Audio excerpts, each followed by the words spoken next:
अच्छा बेटा, इस साल पाकिस्तान और आईएमएफ के दरमियान जो है वो एक डील साइन हुई है। और वो डील कितने मालियत की साइन हुई है पाकिस्तान और आईएमएफ के बीच में?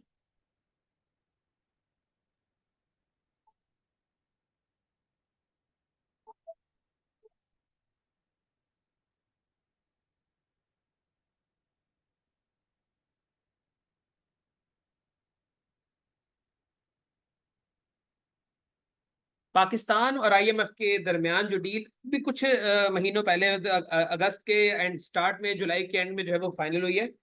और वो है 7 बिलियन US डॉलर्स की।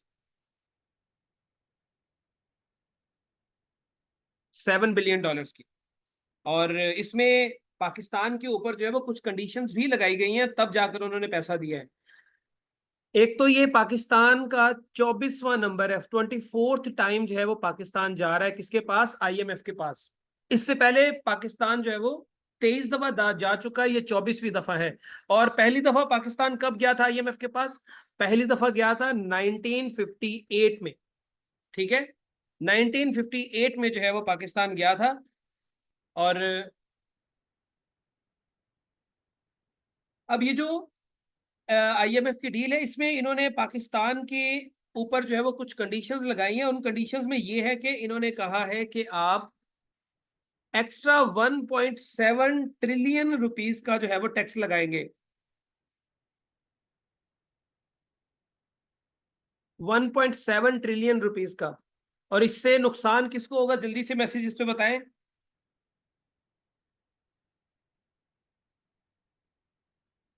शाबाश। इससे नुकसान किसको होगा? इससे नुकसान होगा बेटा मिडिल क्लास लोगों को और गरीब लोगों को।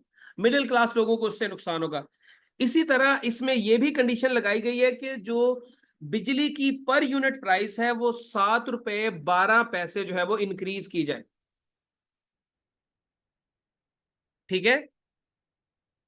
परसों स्ट्राइक है, 28 को छुट्टी है। नहीं बच्चे, कोई स्ट्राइक नहीं है, यहां पर हम लोग क्लास करेंगे। वैसे जब आप इस तरह की बात करते हैं तो मुझे खुशी होती है कि छुट्टी आ रही है एक। बहरहाल मजाक कर रहे हैं। 7.12 रुपीज जो है, 7.12 रुपीज की जो है वो इलेक्ट्रिसिटी पर यूनिट प्राइस को इंक्रीज करने की जो है उन्होंने कंडीशन लगाई है। और इससे नुकसान भी एक गरीब बंदे, एक मिडिल इनकम बंदे को जो है वो नुकसान होगा।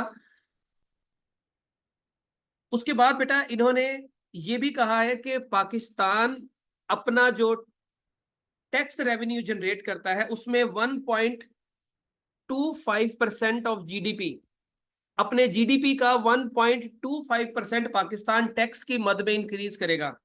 और ये वैल्यू जब ये लोन की मालियत खत्म कंप्लीट होगी तब तक, या ये जो प्रोग्राम जब तक ओवर होगा, तब तक पाकिस्तान जीडीपी का 3% जो है वो टैक्स की मद में कलेक्ट करेगा। टैक्स की मद में 3% जो है वो पाकिस्तान ने रेवेन्यू कलेक्ट करना है। अभी 1.25%। और जब ये प्रोग्राम आईएमएफ के साथ पाकिस्तान का कंप्लीट होगा तब तक पाकिस्तान ये वैल्यू 3% तक लेके जाएगा।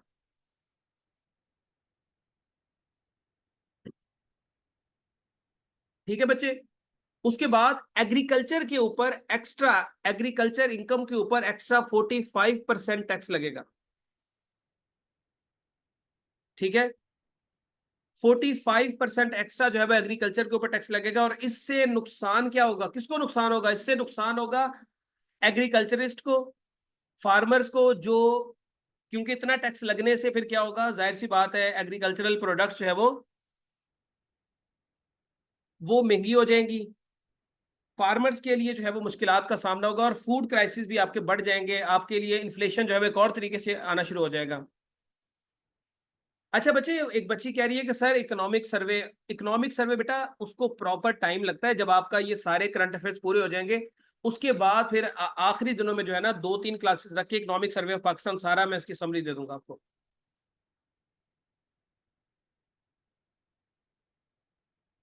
उसके बाद बच्चे नेक्स्ट आ जाता है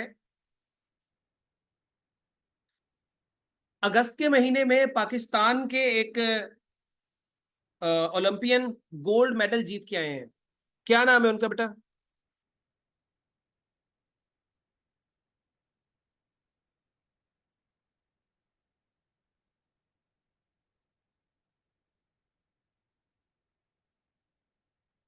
उनका नाम है अरशद नदीम। ठीक है, उनका नाम क्या है? उनका नाम है बेटा अरशद नदीम। और अरशद नदीम ने जो है वो कौन सी गेम के अंदर जो है वो गोल्ड मेडल जीता है?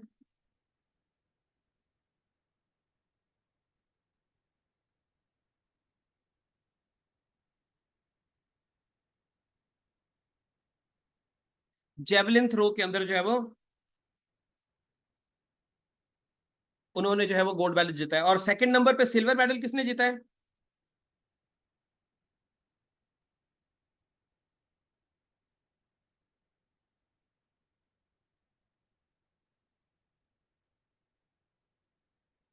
सिल्वर मेडल जीता है नीरज चोपड़ा ने। Neeraj Chopra basically defending title थे। 2020 की जो टोक्यो ओलंपिक्स हुई थी उसमें गोल्ड मेडल उन्होंने जीता था। अब जो है वो गोल्ड मेडल जीता है अरशद नदीम ने, तो उन्होंने उनसे टाइटल छीन लिया है। अरशद नदीम का ताल्लुक बेटा किस शहर से है?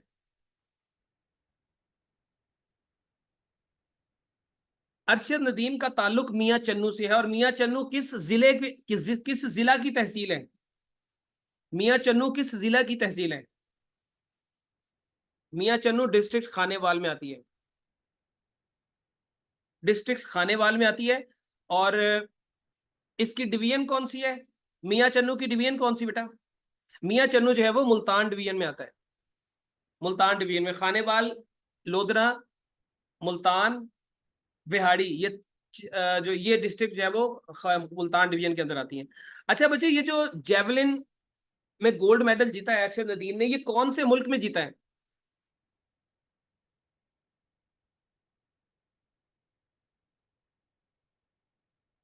ये जीता है इन्होंने फ्रांस के अंदर पेरिस में। ये पेरिस ओलंपिक्स थी। यहां पर जो है वो इन्होंने ये गोल्ड मेडल जीता है। इनकी जो इन्होंने 2008 की जो है वो एक लॉन्गेस्ट थ्रो का रिकॉर्ड भी तोड़ा है, जो इससे पहले ओलंपिक्स का रिकॉर्ड 2008 में था। और उसको तोड़ के अब जो है वो ये इनके पास आ गया। इससे पहले ये रिकॉर्ड नॉर्वे के पास था। नॉर्वे के जेवलिन थ्रोअर थे एंड्रियास थॉरकिल्सन। एंड्रियास थॉरकिल्सन जो है वो ये थ्रो फेंकी थी। उनकी लेंथ थी 90.57 मीटर। ठीक है, 90.57 मीटर। और अरशद नदीम ने एक ही मैच में दो दफा जो है वो इनका रिकॉर्ड तोड़ा है। जो इनकी अभी जो वर्ल्ड रिकॉर्ड है वो पाकिस्तान के पास है, और उसकी लेंथ कितनी है? 92.97 मीटर। इन्होंने पहले 92.97 मीटर की फेंकी, और जो दूसरी थ्रो थी वो कितने की फेंकी? वो फेंकी 90 पॉइंट, वो कितने की थी इनकी पहले? 90.57 रियाज की थी। इन्होंने 90.83 की फेंकी थी दूसरी। एक इन्होंने 92.7, नहीं 91 नहीं थी, 91 से थोड़ी सी कम थी, 90 पॉइंट समथिंग थी। तो इन्होंने एक ही मैच के अंदर जो है वो दो दफा वर्ल्ड रिकॉर्ड को जो है वो तोड़ा।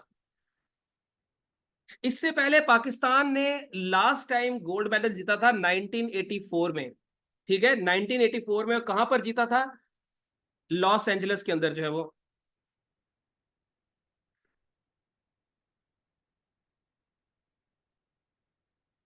उसका नाम था एंड्रियास थॉडकिल्सन। नॉर्वे से उनका ताल्लुक था। पाकिस्तान ने 1984 में जो है वो गोल्ड मेडल जीता था अपना, आखिरी दफा। तो 32 साल के बाद जो है वो पाकिस्तान को जो है वो ये गोल्ड मेडल मिला है। तो उसके बाद और कौन सी चीज अर्शद नदीम से रिलेटेड?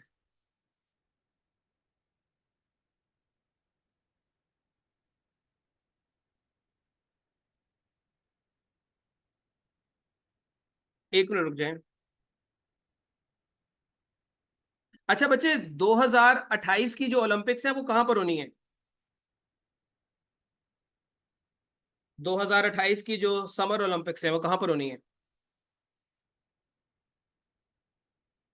बेटा वो फील्ड हॉकी थी। पाकिस्तान ने हॉकी में जीता था, इंडिविजुअल नहीं थी। हॉकी जो है वो इंडिविजुअल गेम नहीं है। ये लॉस एंजलिस में होगी। लॉस एंजलिस में होगी। और जो 2026 की विंटर ओलंपिक्स है वो कहां पर होंगी बेटा? 2026 की विंटर ओलंपिक्स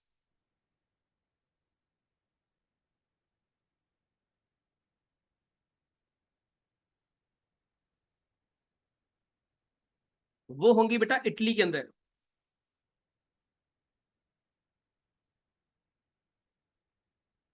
ये आपकी इटली के अंदर होंगी जो विंटर ओलंपिक्स है। ओलंपिक्स 4 साल के बाद होती है, विंटर ओलंपिक्स भी 4 साल के बाद, और ये भी चार, समर ओलंपिक्स भी 4 साल के बाद। 2026 की पैरा ओलंपिक्स कब होंगी?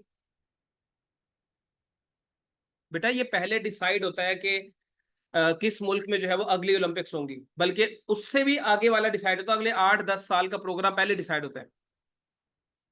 पैरा ओलंपिक्स भी, विंटर पैरा ओलंपिक्स भी कहां पर होंगी? आपकी इटली में ही होंगी। उसके बाद अच्छा बच्चे, 2020 के अंदर जब नीरज चोपड़ा ने गोल्ड मेडल जीता था, तो उस वक्त अरशद नदीम का जो है वो नंबर कौन सा था?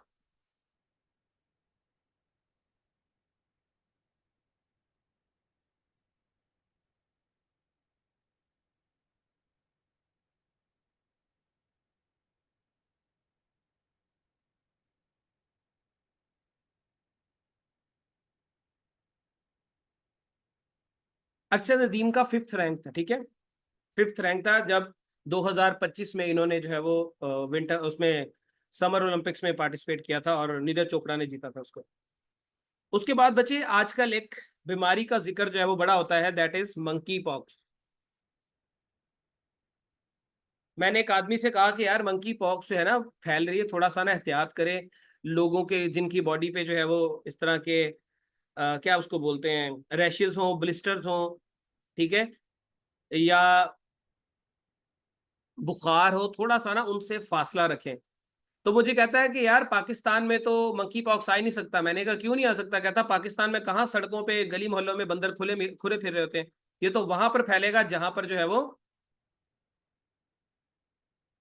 क्या कहते हैं, ये गलती से 2025 लिख दिया, 2020 लिखना बेटा, गलती होगी, गलती हो गई। तो पाकिस्तान में तो मंकी होते नहीं, तो पाकिस्तान में मंकी पॉक्स फैल भी नहीं सकता। तो पाकिस्तान में मंकी पॉक्स बेटा फैल सकता है, और ये मंकी पॉक्स जो है वो पर्सन टू पर्सन जो है वो जाता है कि अगर एक पर्सन इन्फेक्टेड है तो वो दूसरे को भी फैला सकता है। और इसमें जो सबसे ज्यादा वल्नरेबल है वो छोटे बच्चे हैं, प्रेग्नेंट वुमेन है, और वो लोग जिनका इम्यून सिस्टम जो है वो वीक है, या उनमें ऑलरेडी कोई बीमारी है, वो लोग ज्यादा इससे अफेक्टेड है। मंकी पॉक्स बेटा कौन से साल में एक्चुअली दुनिया के अंदर जो है वो इंट्रोड्यूस हुआ था ये वायरस? कहाँ और कहाँ से? 1970 में हुआ था। कहाँ से हुआ था ये?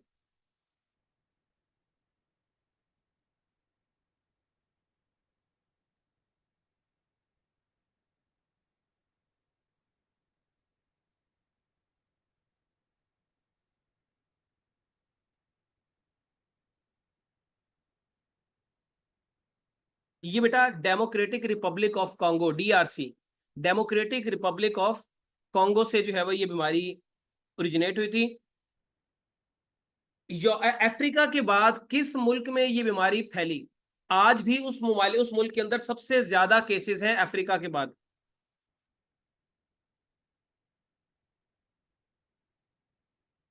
United states of America. United states of America में 2003 के अंदर जो है वो ये बीमारी आई। ये अफ्रीका के बाद किसी नॉन अफ्रीकन कंट्री में जो है वो ये पहला केस था, और अमेरिका में बहुत ज्यादा केसेस अभी भी अमेरिका में ही सबसे ज्यादा है। पाकिस्तान में भी ये बीमारी जो है वो आई है रिसेंट, अभी तक पाकिस्तान में जो है वो 4 केसेस आ चुके हैं। और जो फर्स्ट केस पाकिस्तान में इस दफा जो स्प्रेड हुआ है उसका आया है, तो वो आया था आपका केपीके में। और वो शख्स जो है वो माइग्रेट करके आया था, सॉरी, या ट्रेवल करके आया था गल्फ कंट्रीज से। तो उसके थ्रू जो है वो ये पाकिस्तान में अब 4 लोगों के अंदर जो है वो ये फैल चुका है। बहरहाल पाकिस्तान में सूरत हाल इतनी खराब नहीं है, स्वीडन के अंदर भी बीमारी जा चुकी है, अमेरिका में भी है, ऑस्ट्रेलिया में भी बहुत सारे केसेस हैं। तो ये जो मंकी पॉक्स है, इसको फिर इसके बढ़ते हुए केसेस को देखते हुए, पाकिस्तान वर्ल्ड हेल्थ ऑर्गेनाइजेशन ने जो है वो इसको 14 अगस्त, इसको एक जो है वो ग्लोबल इमरजेंसी डिक्लेयर कर दिया है।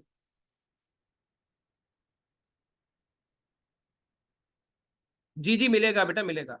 ग्लोबल इमरजेंसी जो है वो इसको डिक्लेयर कर दिया कि दुनिया थोड़ा सा जो है वो उसको लेके मुहतात हो जाए। तो ये बेटा मंकी पॉक्स से रिलेटेड था। बच्चे कोरोना की शक्ल, कोरोना और चीज है, ये और चीज है, लेकिन अभी तक ऐसी सूरत हाल नजर नहीं आती। ये काबू में आ जाएगा, लेकिन फिर भी एहतियात करनी चाहिए। ये 5 अगस्त को शायद पाकिस्तान में पहला केस आया था। मैं इसको कंफर्म कर देता हूँ।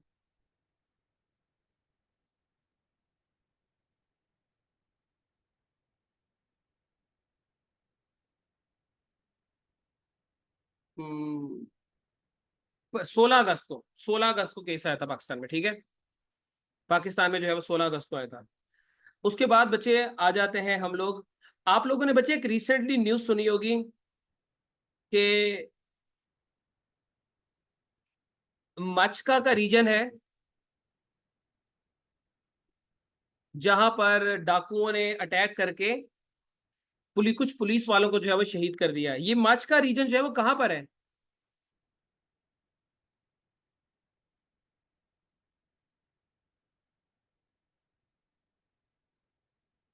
ये बेटा रहीम यार खां के अंदर है। रहीम यार खां जो है वो सिंध के बॉर्डर पे है। ये आखिरी डिस्ट्रिक्ट है, अगर हम इस तरफ से जाएं रहीम यार खां से, या तो आगे हम सादकाबाद के बाद सीधा जो है वो सिंध में दाखिल होते हैं। तो माचका रीजन जो है ये रहीम यार खां के अंदर है। और यहाँ पर एक इंसिडेंट आया कि डाकुओं ने जो है वो पुलिस की स्ट्रैंडेड व्हीकल के ऊपर, मतलब पुलिस की जो व्हीकल्स होती हैं वो वीकली बेसिस पे रूटीन पेट्रोलिंग के लिए जाती हैं, तो उनमें से एक एक जो है वो व्हीकल फंस गई। उसके ऊपर डाकुओं ने हमला किया और रॉकेट लॉन्चर से अटैक किया। तो तकरीबन 12 के करीब जो है वो, बल्कि 12 से ज्यादा ही हो गए, 13-14 हो चुके हैं। 12 पुलिस ऑफिसर जो है वो इसमें शहीद हो गए। अब इसको तकरीबन खामोश हैं, लोगों को पता भी नहीं ऐसा क्यों।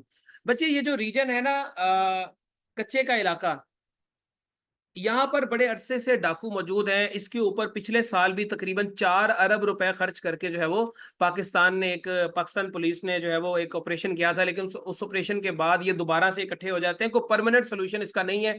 और एक बात आपको मैं बताता जाऊं कि जो डाकू हैं, अब इसमें पता नहीं सदाकत कितनी है, लेकिन इनको जरूर कोई ना कोई पॉलिटिकल बैकिंग हासिल है, जिसकी वजह से ये बड़े आराम से एक प्रॉपर रीजन के अंदर अपनी जो है वो हुकूमत कायम करके बैठे हुए हैं, ठीक है। तो 2000 2023 में इनके खिलाफ जो है ऑपरेशन हुआ था, जैसे मैंने आपको बताया 4 अरब रुपए लगा था। वो 4 अरब रुपया आपका जो है वो वेस्ट गया। बहरहाल ये जिन लोगों ने, जो इनका सरगना था,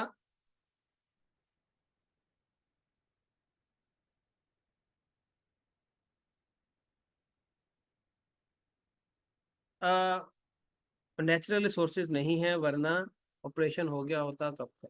अच्छा। अच्छा, मुझे अब समझ आई है, ये फास्ट कंप्यूटर नाम के बच्चे जो भी हैं। बहरहाल बेटा, जो इनका मेन जो सरगना था, मेन जो मास्टरमाइंड था, उसको ओवरनाइट ही पुलिस ने जो है वो मार दिया था। बहरहाल इनके खिलाफ जो है वो पंजाब हुकूमत ने जो है वो ग्रैंड ऑपरेशन का फैसला भी किया है। और आपकी जो वजीर आला है मरीम नवाज साहिबा, उन्होंने बाकायदा से जो है वो ये सीटीडी को ऑर्डर दिया है कि आप जो है वो इनके खिलाफ एक ग्रैंड ऑपरेशन करें, जिसमें इन तमाम कल्प्रिट्स को जो है वो अंजाम तक पहुंचाया जाए। अब इसके बाद बच्चे, हुकूमत पंजाब ने एक और चीज भी कही है कि कच्चे के डाकुओं के सर पे बाउंड्रीज लगा दी हैं। मतलब 3 किस्म की बाउंड्रीज लगाई हैं। एक, हाई वैल्यू टारगेट्स के ऊपर, मतलब जो बड़े ही खतरनाक डाकू हैं, उनके सर के ऊपर 10 मिलियन रुपीस की जो है वो बाउंड्री लगाई है।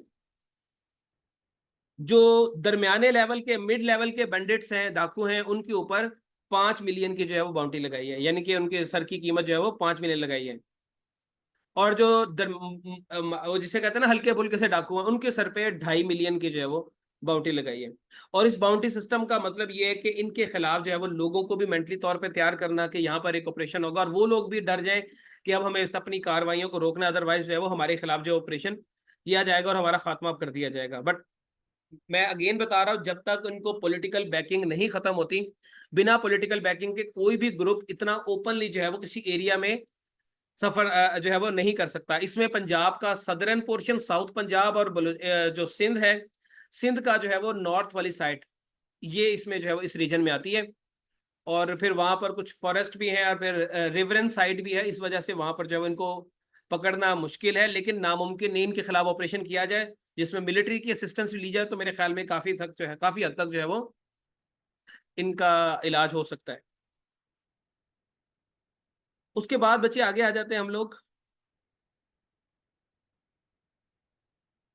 बेटा इस साल एक ऑर्गेनाइजेशन है ब्रिक्स, ब्रिक्स के अंदर कुछ ममालिक ने जो है वो शमूलियत इख्तियार की। उन ममालिक के नाम आप मुझे बता सकते हैं?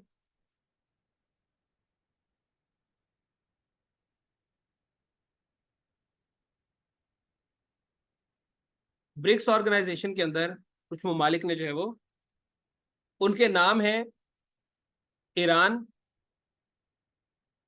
इजिप्ट, यूएई, और आपका इथोपिया। ये चार मुल्क जो है वो इसमें शामिल हुए हैं। सऊदी अरब ने पहले शामिल होना था, फिर बाद में जो है वो उन्होंने इस बात को जो है वो पीछे कर लिया कि हमने नहीं शामिल होना। अर्जेंटीना ने भी शामिल होना था, लेकिन अर्जेंटीना के जो नए प्रेसिडेंट आए वो प्रो अमेरिका और प्रो वेस्ट हैं, तो उन्होंने भी आकर जो है वो फैसला किया कि हम लोग इसके अंदर शामिल नहीं होंगे। तो अब इस ऑर्गेनाइजेशन के अंदर जो मेंबर्स की तादाद है बेटा, वो हो गई है, वो कितनी हो गई है? वो हो गई है 9, 9 मेंबर्स हैं इसकी अब। इसका जो 2024 का सेशन होगा, समिट होगा, वो कहां पर होगा? वो होगा रशिया का एक इलाका है काजान, वहां पर जो है वो इसका समिट होना है। ये जो ऑर्गेनाइजेशन है BRICS, BRICS is an abbreviation of, हाँ जी, 1 जनवरी 2024 को। ब्रिक्स इज एन ऑर्गेनाइजेशन जो कि 5 मुल्कों पर मुश्तमिल है। मैं बताता हूँ ये काम क्या करते हैं। ये 5 मुल्कों पर मुश्तमिल है, Brazil, Russia, India, China and south Africa. शुरू शुरू में जब 2006 में ये ऑर्गेनाइजेशन बनी थी, तो उस वक्त इसके अंदर कंट्रीज की तादाद क्या थी? इसके अंदर कंट्रीज की तादाद थी 4। उस वक्त साउथ अफ्रीका इसके अंदर शामिल नहीं था। उस वक्त इसके अंदर जो कंट्रीज थे उसमें एस निकाल दे तो बाकी सारे कंट्रीज जो है वो आपके मौजूद थे साउथ अफ्रीका के अलावा। फिर 2010 के अंदर साउथ अफ्रीका जो है वो इसके अंदर शामिल हुए। नहीं, अभी 2024 का ही समिट होना है, अक्टूबर में होना है। 2024 का समिट अक्टूबर में होना है इसका। तो उसके बाद 2010 में जो है वो इसके अंदर 9-10 के अंदर इसके अंदर साउथ अफ्रीका को भी शामिल कर दिया। उसके बाद जो है वो ये ब्रिक्स बन गई। अब इसकी सेकंड एक्सपेंशन हुई, और सेकंड एक्सपेंशन के अंदर जो है वो इसमें 4 मजीद मुल्कों को शामिल किया गया। पाकिस्तान ने भी नवंबर 2023 में इसके लिए, इसको ज्वाइन करने के लिए फॉर्मली एक एप्लीकेशन दी थी, लेकिन पाकिस्तान के ज्वाइन नहीं करवाया गया। और आपको लगता है कि पाकिस्तान के, नहीं 2009 में नहीं बनी थी, 2006 में बनी थी।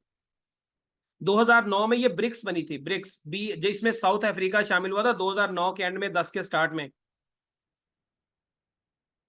ठीक है, तो ये ऑर्गेनाइजेशन बनी पहले थी।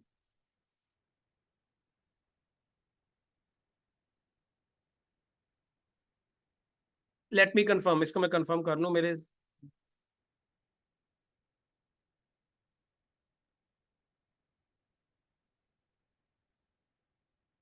ठीक है बेटा, इसको 2009 कर दें, गलती से 6 हो गया। 6 के क्यों मेरे माइंड में आया 6 का? 10 में साउथ अफ्रीका आया तो 9 में ये। इसको मुझे कंफर्म करिएगा, मैं 2006 मैंने क्यों लिखवाया इसका। खैर, अ,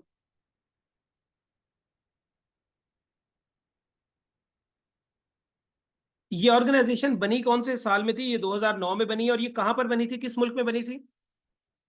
ये बनी थी रशिया के अंदर। ठीक है, रशिया के अंदर जो है वो ये बनी थी। अब इसके 9 मेंबर्स कंट्री हैं। और इसके अंदर अगर हम बात करें तो सबसे बड़ा जो इसका फाइनेंसर है, या सबसे बड़ा जो इसका फाइनेंशियली जो सबसे बड़ा पार्टनर है, या सबसे बड़ी इकोनॉमी है इस ग्रुप के अंदर, वो कौन सी है?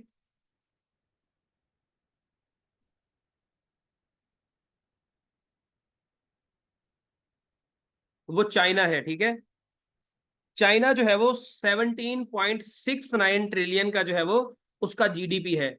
अगर कंट्रीज की बात करें तो चाइना का जो जीडीपी है वो 17.96 ट्रिलियन डॉलर का है, जो कि सबसे ज्यादा है। और उसके बाद दूसरे नंबर पे जिसका आता है वो है आपका हिंदुस्तान। हिंदुस्तान का 3.9 ट्रिलियन का है। उसके बाद फिर आ जाता है रशिया का, फिर ब्राजील का, फिर सऊदी अरब का, फिर उसके बाद इजिप्ट, ये आपका इथोपिया, ईरान और यूएई, ये सब के कम है। सबसे ज्यादा जो है वो आपका चाइना का है 17.96 ट्रिलियन डॉलर की। इसी वजह से चाइना की ही सबसे ज्यादा इसमें सुनी जाती है और चलती है। अब पाकिस्तान भी इस ग्रुप का हिस्सा बनना चाहता था, लेकिन पाकिस्तान को इस ग्रुप का हिस्सा बनाया नहीं गया। क्यों नहीं बनाया गया बेटा?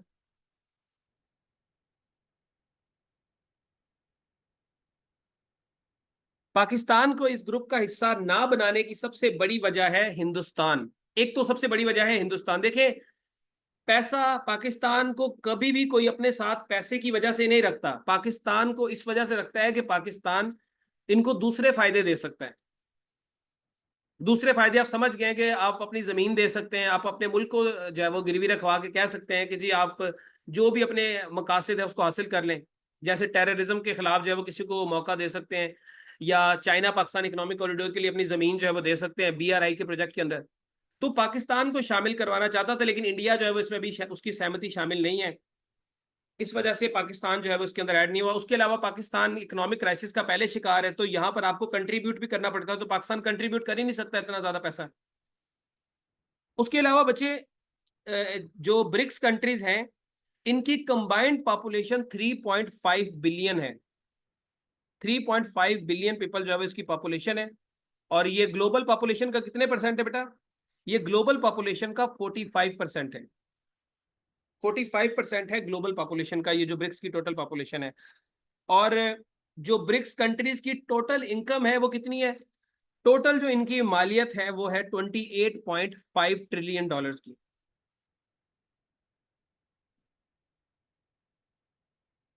जो कि ग्लोबल इकोनॉमी का 28% है। ठीक है। दुनिया के 44%, 44 से अब कम है। अगर सऊदी अरब शामिल होता तो फिर 44% थे। 44% से कम ही है। जो ऑयल, क्रूड ऑयल के जो रिजर्व्स हैं वो इन्हीं कंट्रीज के पास हैं। वैसे दुनिया में सबसे ज्यादा जो है वो क्रूड ऑयल के जो रिजर्व्स हैं वो किस किस मुल्क के पास है?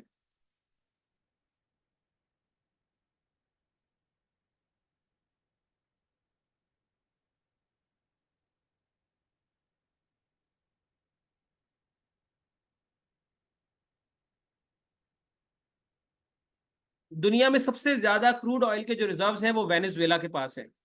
ठीक है, वेनेजुएला के पास है। वेनेजुएला जिसका कैपिटल जो है वो कैराकस है, साउथ अमेरिकन कंट्री है। वहां पर जो है वो ऑयल के रिजर्व सबसे ज्यादा, लेकिन वो गरीब ममालिक में शामिल होता है, क्योंकि अमेरिका का वो दोस्त नहीं है, तो अमेरिका उसके ऊपर बहुत सारी सैंक्शंस लगाता है। उससे ऑयल खरीदता कोई नहीं है। दूसरी चीज बच्चे, सबसे ज्यादा जो है वो वेनेजुएला के अंदर है। वेनेजुएला का कैपिटल कैराकस दुनिया का सबसे ज्यादा टूरिस्ट के लिए रिस्की सिटी है। मतलब टूरिस्ट को कहा जाता है कि अगर आप कैराकस जाएंगे तो आपकी जिंदगी सबसे ज्यादा रिस्क पे होगी। दूसरे नंबर पे कौन सा सिटी है?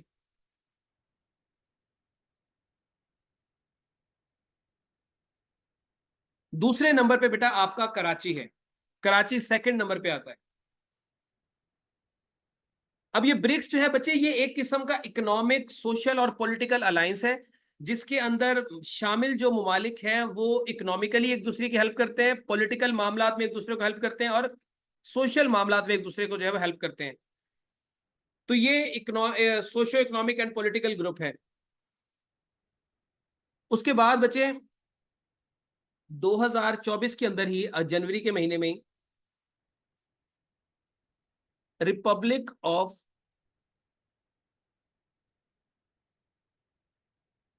बेटा आवाज आ रही है? बाकी लोगों को डिस्टॉर्शन तो नहीं आ रही? ये देखे ना, आप कोई बच्ची 2006 लेके आ गई है।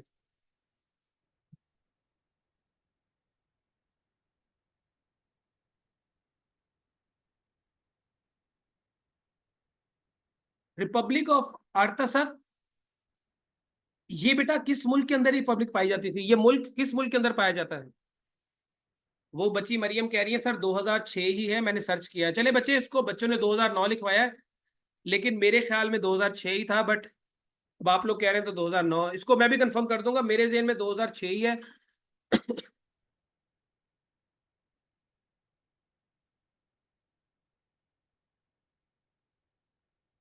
चले वापिस आ जाए, बाद में देखते हैं। रिपब्लिक ऑफ अर्तजक, ये जो है वो, इसको हम नगोर्नो काराबाख रीजन भी कहते हैं। अब तो पता चल गया ना आपको।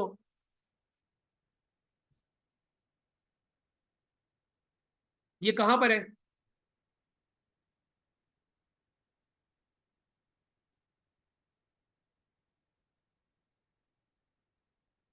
ये रिपब्लिक जो है वो बेटा आजरबाईजान और आर्मेनिया के दरमियान थी।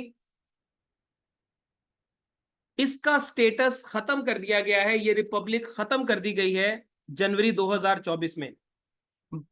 पिछले साल इनके दरमियान और क्या कहते हैं कॉन्फ्लिक्ट स्टार्ट हुआ था अजरबैजान और आर्मेनिया के दरमियान, जिसके बाद जो है वो एक पीस एग्रीमेंट साइन हुआ, और पीस एग्रीमेंट में ये बात कही गई कि ये जो रिपब्लिक है ये अपना स्टेटस खत्म करेंगे, ये अपना मुल्क खत्म करेंगे, और ये दोबारा से अजरबैजान का हिस्सा बन जाएगी। बेसिकली 1994 के बाद से 1994 में ये रिपब्लिक ऑफ अर्तसख जो है वो बनी थी। ये अजरबैजान के अंदर ही एक कंट्री है, छोटा सा कंट्री बना था, जो कि दुनिया नहीं मानती थी। इवन जिस मुल्क ने इसको बनाने में मदद की थी वो भी इसको एक्सेप्ट नहीं करता था। इसको बनाने में आर्मेनिया ने मदद की थी, लेकिन आर्मेनिया ने भी इसको एक्सेप्ट नहीं किया था। ये अजरबैजान के अंदर मौजूद है, और इसको इनक्लेव कह सकते हैं। इनक्लेव क्या होता है बेटा? इनक्लेव ऐसा कंट्री होता है जो कि कंप्लीटली किसी दूसरे कंट्री के अंदर मौजूद हो, मतलब इसकी हर तरफ जो है वो कोई दूसरे कंट्री हो, ये आपका जो है वो क्या कहता है, मतलब ये कंप्लीटली किसी कंट्री के अंदर मौजूद हो, और इसके हर तरफ जो है वो इसी का ही, या वो मुल्क जिसके अंदर ये मौजूद है वो शामिल हो। तो इनक्लेव, इसके अलावा आपके जहन में कोई मुल्क है जो जो इनक्लेव हो? एक तो हो गया लिसोथो। लिसोथो जो है आपका इनक्लेव है। वेटिकन सिटी भी आपका इनक्लेव है, ठीक है। Vatican city is also an enclave.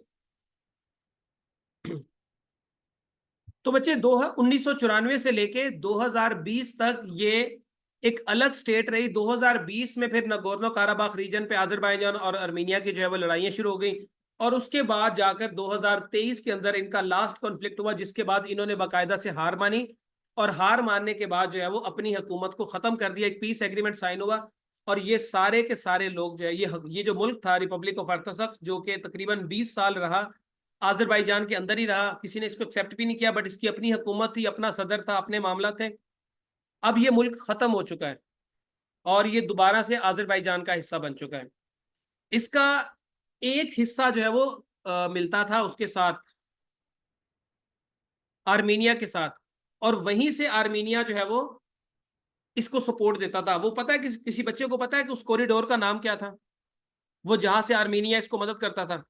आप जरा मैप ओपन करेंगे तो वहां पर आपको लिचिन कॉरिडोर मिलेगा। लिचिन कॉरिडोर ये बेसिकली वो पॉइंट था जहां से नगोर्नो काराबाख रीजन जो है वो इसके साथ मिलता था, ये आर्मीनिया के साथ। तो अब वो सारे का सारा हिस्सा जो है वो अजरबैजान में शामिल हो चुका है। अब मुझे एक बात बताएं कि ये जो नगोर्नो काराबाख रीजन था, यहाँ पर ये इलाका तो है अजरबैजान का, यहाँ पर सबसे ज्यादा आबादी किस कम्युनिटी के लोगों की थी? ये बच्चे जिनका कैमरा ऑन है अपना कैमरा ऑफ कर लें। जी, ये 1994 में बना था बेटा, 1994 में। यहां पर सारी की सारी मेजोरिटी आर्मेनियंस की थी। आर्मेनियंस, हाँ जी, आप भी कर लें इसको। सारी की सारी जो मेजोर आबादी थी, वो मेजोरिटी जो है वो आर्मेनियन की थी। जब ये एग्रीमेंट साइन हुआ, ये स्टेट खत्म हुई, तो वो सारे के सारे आर्मेनियन माइग्रेट कर गए नगोर्नो काराबाख रीजन से आर्मेनिया में। एक ही दिन में तकरीबन 63,000 के करीब लोगों ने जो है वो माइग्रेट किया from this region to Armenia. और उसकी वजह यही थी कि इन लोगों को लगता था कि शायद आजरबाईजान के अंडर कंट्रोल हमारे ऊपर जुल्म सितम किया जाएगा, तो हमारा रहना यहाँ पे पॉसिबल नहीं है, तो ये यहाँ से माइग्रेट करके आर्मेनिया चले गए। अब बच्चे, आर्मेनिया का कैपिटल कौन सा है बता सकते हैं आप लोग? Capital city of Armenia.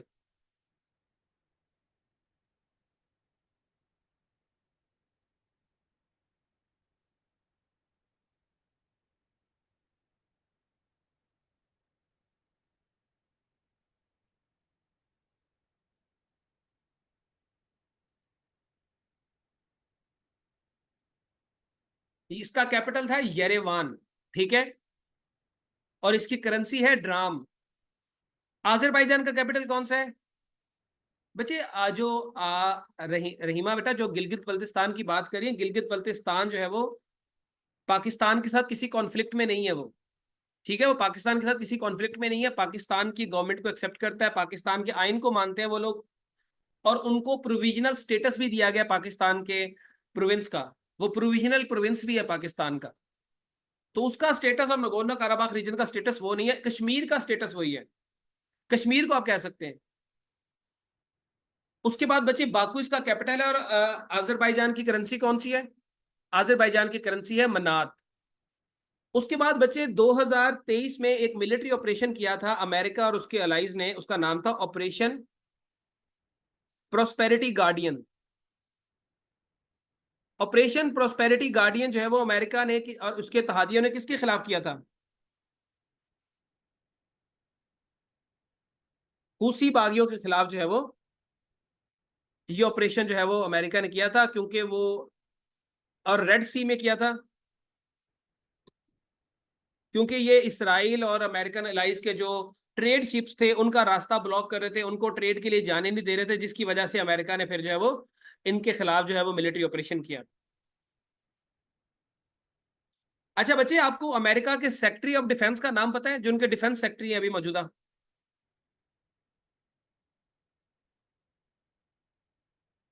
ये यमन के अंदर जो है वो बागी ग्रुप है, ये यमन के अंदर मौजूद है।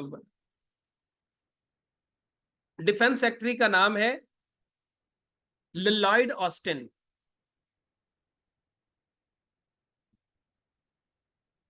ये बच्चे, अभी क्लास एंड हो जाएगी, ये बस लास्ट मिनट चल रहा है।